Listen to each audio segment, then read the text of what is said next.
What is good, NIO family? It's Rey-Jay back with another video. And in this one, I want to break down what's going on with NIO, Tesla, SPY, Nvda, the QQQ, and a couple of other tickers. I want to break down what the news is saying about the markets, some big news that just came out, what's going on with the economic data that's coming out, and what's happening with NIO's share price as we have some very important news coming out. But before I break anything down, all this information, before I get into any more details, let me just mention a couple of things. I am firstly not a financial planner, so take nothing I say as financial advice. And also, if you guys can, please check out the Webull link, which is down below and in the description. If you sign up for Webull, the link down below, and deposit any amount of money into the account, you are guaranteed up to 12 free stocks. This offer ends in just 7 days, so check it out before they run out. Anyways, let's break down what's going on with the market. NIO is up 6.59% for the day, got a very, very nice bounce. And I told everyone we had a triple bullish divergence developing on NIO, and we should see some upside very, very soon. I was thinking we should see it get to at least this 7.8 area, which is very close to where we had our 200 EMA at the time. Instead, this thing went even higher as we're seeing more buyers stepping in as we got some bullish news. But the question is, how will NIO move going into tomorrow and what is very likely to happen? So I'm going to break that down in just a couple of minutes, but let's first talk about the news. So Alphabet, aka Google, had some big news. They announced their earnings and they ended up doing quite well overall, at least on paper. EPS was a beat, revenue was a beat. They did well for almost everything, except their cloud revenue saw a miss, and this led to some concerns. So with cloud revenue dropping a little bit and not being the best, this led to some concerns about the current economic softening conditions and the fact that their core advertising method is continuing to slow a bit. So this is leading to investors to kind of worry about how the overall economy could affect them and how Google is going to perform relative to its competitors. This has led to more concerns, which led to some selling pressure, which I still think is a little bit exaggerated because they beat on everything else, right? Pretty much everything was quite good for them, except for their advertising, not their advertising, their cloud revenue being a slight miss. So it doesn't really make sense for them to like drop this hard, to be down 6 or 7% over the fact that they beat on everything. Just had one little sector miss. Who knows, right? That's up to the investors to decide, but you could argue it's an exaggerated drop, and that is still something that could just be made. Now, going forward, Microsoft had earnings. This was very important. Their profit was up 27%. This was actually very good news. They beat on EPS, they beat on revenue. Their revenue grew 13%. Their intelligent cloud segment made 24 plus billion in revenue, which is great news for them. Great jump from them. And I'm very, very proud of Microsoft. They did relatively well this time around. And once again, there's more growth in their sales of the Windows operating system licenses. So quite good earnings from Microsoft. This is helping the market stay afloat. And this is up about 5% right now. Let me just double check Microsoft. I think it's up even more. So going down here, Microsoft is up quite nicely.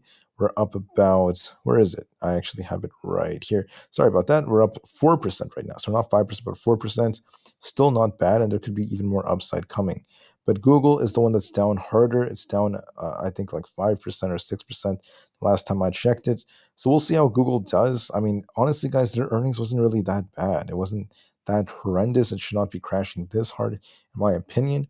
So we're going to be looking for a bounce soon on it. But anyways, that's pretty much it for these two big ones. Now, going forward for tomorrow, we have Meta and IBM announcing earnings. Then we have Amazon for Thursday. And then for tomorrow, we have some important things coming out. So we have new home sales coming out 30 minutes after the market opens. And then after that, we have some new data coming out for the treasuries.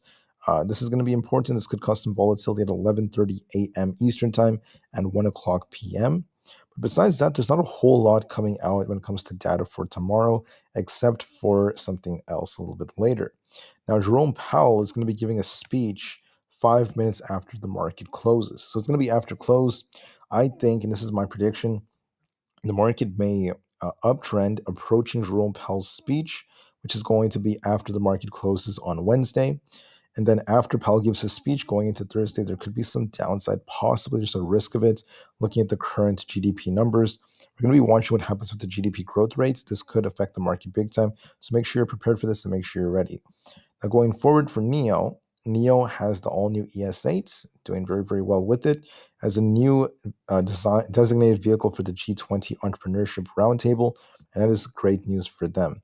Now, some good news amongst analysts would be the fact that NIO is likely becoming more and more self-sufficient as they're open to making bids for a very, very big manufacturer, for its very, very big facilities. This could help them big time. So this is great news for them.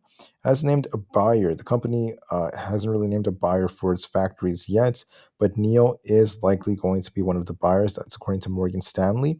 And if NIO were to gain greater control over production, it could be better to mitigate risks associated with supply chain disruptions.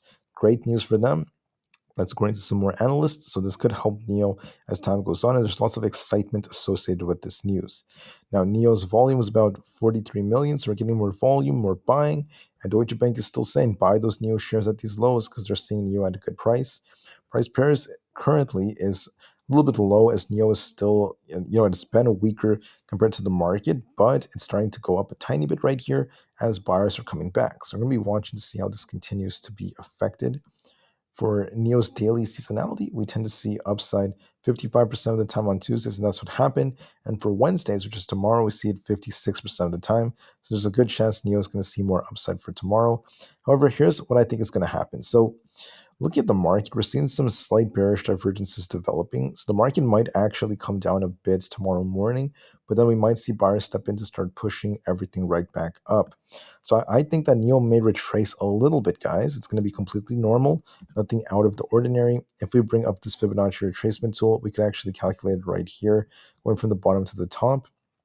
NIO's 0.618 retracements around this 7.64 area, and the 0.5 retracement is very close to about 7.86. So I could see NIO retesting 7.8 or so, just dropping a tiny bit, but I think buyers will step right back in. And if NIO could get back above $8, we need to break 8.2. If it achieves that, there could be even more upside coming, and we could see NIO start to push even higher from there. So we're going to be watching these levels very carefully. We have a nice double bottom that formed here, and we also have on the 4-hour time frame more potential upside thanks to the fact that we have this imbalance. Let me show you where this imbalance is first. So we have this imbalance up here all the way up to about this 8.5 area. So I think NIO could retest 7.8, then bounce and start pushing up higher as the day goes on because I think the market could bounce too. Look for a drop in a bounce. I think NIO could be heading for 8.5. It may retest 7.8 first and then bounce and push it for 8.5 after that. Now, part of why I'm saying that is because SPY is on a nice uptrend. The 4-hour is turning more bullish, and we have an inverse head and shoulders in the 30 minutes time frame. It might retrace a bit thanks to the bearish divergence, come down to like 4.23, somewhere around there. Maybe a little bit lower. We may open a little weak, and then we should see buyers step in to help produce this bullish wedge. I think this thing is going to push up for at least 426 basically very, very soon. So, excuse me. Look for a drop and a pop on SPY, and 426 should be coming very soon. For Tesla, we have a nice inverse head and shoulders like structure. Tesla, in my opinion, it may cool off a little bit, come down to fill this gap at 212, and then we could see some upside after that. I think around 212 to 210 is where buyers will step in. Then we should see Tesla bounce and start pushing up towards 220 all over again. So a drop in bounce looks probable. Same thing on Apple because we established a bearish divergence. Look for this thing to potentially come down, retest 172.5 or so, maybe a little bit lower. I think buyers may come in intraday and start pushing this higher, approaching Jerome Powell's speech for 174.5. I think that's very possible. For the QQQ, we have a bearish divergence, might come down a little bit, may retest 355, then bounce, and we could see some buyers step in to push us even higher, going into that 360 level. But I think that more buyers will step in. Maybe we drop first and then bounce. For Nvda, same thing. There might be a small retracement towards 433, if not 431. Then buyers should step in and start pushing this back up to 440. So what does this mean for NIO? We might see a slight retracement. I could see NIO retest 7.8 or so, and then buyers should step in because we have this slight bearish divergence here, and it's about to get a bearish crossover on the PPO, so buyers could step in later on and push this right back up towards 8.5. The 4-hour time frame also has that imbalance, which could get filled, pushing it to 8.5. So look for a drop towards 7.8 to 7.9, and buyers should step in and push this thing right back up. All right, so that's my prediction for tomorrow. Let me just inform you all that even if we are bullish tomorrow and the market continues to push up, be a little bit careful. And this is just a very early warning. After the market closes, we have Jerome Powell giving a speech that could slow things down. Going into Thursday, we have some GDP numbers coming out before the market opens that could change things. So we'll be watching for all of that. Until then, guys, look for a little drop and pop in the markets and some upside approaching Jerome Powell's speech, most likely. And we'll see what Powell causes. All right, that's it for this one. Thank you for listening. Have a good one. And I'll see you guys tomorrow for the final or the next video of the day. Thanks again and peace out.